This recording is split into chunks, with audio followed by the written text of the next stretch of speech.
I'd like to say thank you for coming out tonight, but somehow it seems strange. My colleagues behind me, many of you out there, understand what is going on in this country, the greatest country in the world. And we saw the events that happened in Orlando. What those parents must have felt when their daughter was calling them from the bathroom. The last time they'll ever hear her voice. So when we went back to Washington, so many of us in our caucus were having these conversations.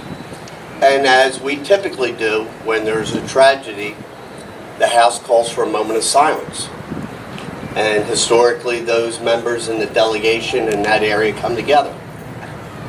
But something different happened here. Speaker Ryan himself called for the moment, which he normally is not there.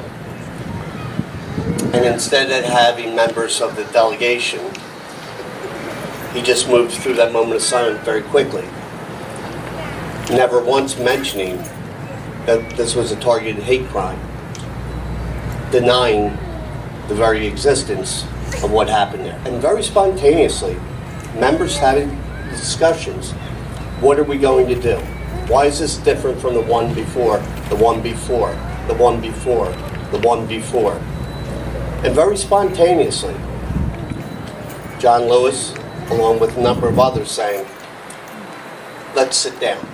John Lewis, who I was with last year as we went over the Edmund Pettit's Bridge in Selma, in remembrance of what he did with Dr. King 50 years before that.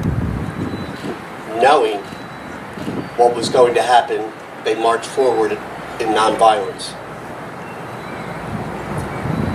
Isn't it ironic that that day 50 years ago in Selma, they were fighting for the right to vote. And here we were last week, sitting on the House floor for the right to vote for common sense gun legislation.